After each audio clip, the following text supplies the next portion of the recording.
Hi everyone. Good morning. Good morning. Good morning. A beautiful Sunday morning. Just left church, feeling good. I always say, we might not be holy and sanctified, but we believe that God died on the cross for us.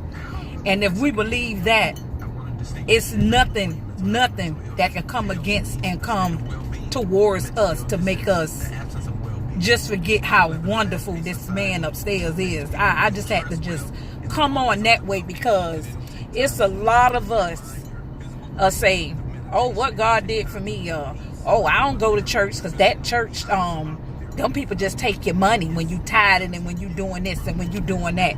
Yes, we understand. I'm not looking at y'all because I'm driving. I can say that, but I look at it this way. When the pastor get up there and preach, that's a job. If he want to go buy him that limo, and I know I paid my tithes, he want to go buy him a Mercedes, he want to buy him a house with half of my money I put in, guess what? That's his money. Yeah, it's supposed to go to the Lord, but still at the same time, you're giving it to the Lord. But the pastor is doing what the pastor want to do. Long as you do what you supposed to do, nothing should matter. Like Pastor just said this morning, and he said something real, how we always have said, but he said it in a spiritual way. We'll say it's 12 months in a year. 6 months to stay out of my business and 6 months to tend to yours. Pastor said it just straight up. Don't worry about me, about what I'm doing. Worry about you. Tend to your business and stay out of mine. That's how Pastor said it this morning. So, I just want to say that man upstairs is good. Just like Pastor say, how good he is, how good he delivered you or help you overcome certain situations and overcome things that was heading and was aiming towards you and at you. You shouldn't keep that inside. You should speak to someone and tell somebody on your job. If you're at a bus stop, if you're just talking, tell somebody how good this man is. God is so good till it ain't even funny. I was facing 2 crimes in 1 year. Probation on both. Bonded out on both. One was in Broward and one was in Dade. I mean, like,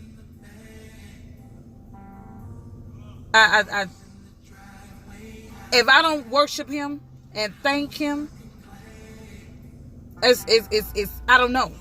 I got 3rd-degree grand theft charges, and I keep saying, oh God, I don't know if I'm gonna get this job. I don't know if I'm gonna apply. I work at Amazon. I have a 3rd-degree grand theft, 2 3rd-degree grand theft, one in 1992 and one this year. As I was sitting on my orientation day, I was supposed to work in the day. Day shift had ended up being taken after my background took so long to come back. Maybe that was God doing whatever he had to do till it took my background forever for me not to go on day shift. I worked night shift, 3 days, 12-hour shift at Amazon. The guy I was sitting next to, he was asking questions to the instructor. I have a case I'm dealing with it right now. I want to know if that's going to hold me up from me getting my charges. For me getting my position. I'm sorry, I'm listening. This one guy was sitting in front of us. He said, if it's an open case, I don't think you will get it. Can't speak for everyone. He said, because I was like that. And I didn't get it. I had to wait again and I applied again. Somebody else on my left side said, I don't know. My case was closed. And I still didn't get it, and I'm back to apply. Hey, Only thing I can say is look how good God is. My new charge was 6 years ago. This year in June makes 7. When I called, it took my background forever. When I called, I was like, yes, I'm calling to, check on the status of my application. I haven't heard anything. And I know it only should take about 2 to 4 weeks. If the most. If I don't get nothing in 3 days, it should take about 2 to 4 weeks the most. The lady said yes. She looked into my background and guess what she said? Everything came back fine. You passed. I said, okay, but I haven't heard anything. You haven't gotten an email from us saying that your background came back clean and your drug test. I know my drug test won't come back clean because I don't do anything. Don't do nothing. Don't even smoke a cigarette. So, the lady said, I was stunned when she said everything came back clean. But they still didn't call me. So that wasn't my call. I have to understand that. That was God calling. God the one put that in play for them to make a decision to hire me. 2 third-degree grand theft. Remind you, I was going on interviews before. I know they say certain jobs, but you dealing with packages. You dealing with these people packages.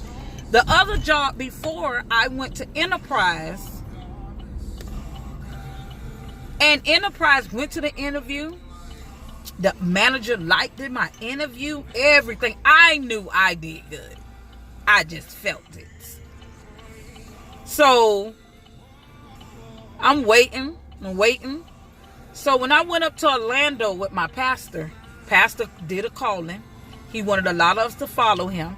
He said he was going to have this day. If the Jews can have them a day off, we was going to have Jesus Day. So we traveled with Pastor.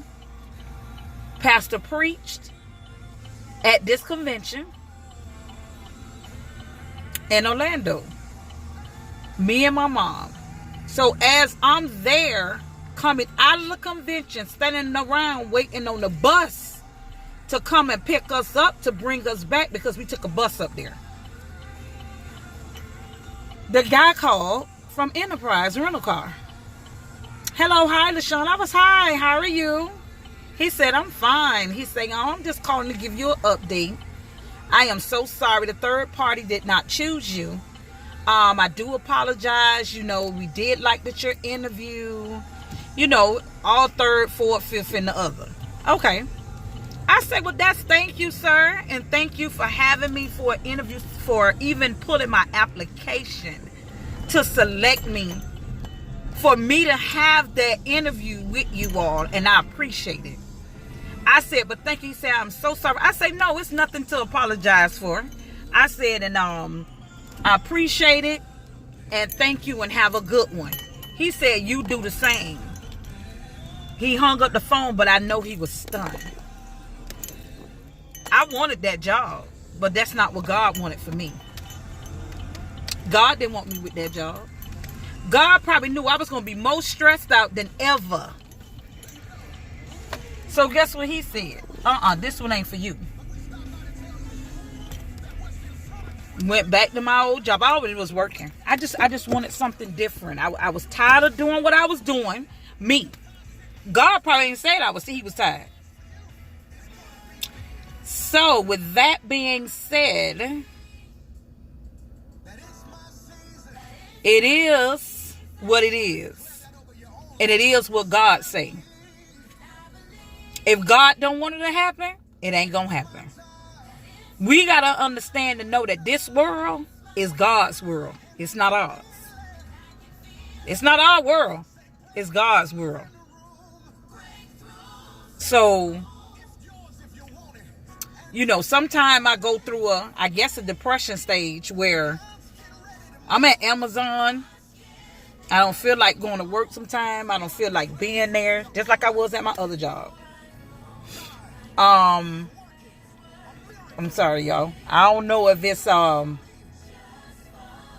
already called the counselor through Amazon. Amazon, I get 3 free counseling sessions. So that's already in process. Only thing I can say is just keep God first, keep believing, and keep the faith. I sometimes go to work, don't want to work. It just something just come over me to where I don't want to be there. I used to feel like that at my other job. I haven't paid attention this around the same month. If it is something going on with me in that month. So, y'all got to excuse my mouth. I've been going to the dentist. I know y'all see all these empty teeth and all this. You know, y'all excuse me. Hey, the best, but hey, I'm here. I just got out of church. I don't care. I went and got the word. I need the word. I can pray. I'm sorry, I keep jumping, but I need the word. I can pray. I can read the Bible. But to me, it's nothing like going into that house of the Lord and hearing somebody else hit key pointers and points what you need to hear, or what you done went through for the week, or what you just probably went through today. Remind you, I just got off work last night till this morning. I got off early enough to sleep, but I didn't even want to. I didn't even want to. I was actually tired. I didn't even want to get up. I didn't even want to get up. So, with that being said,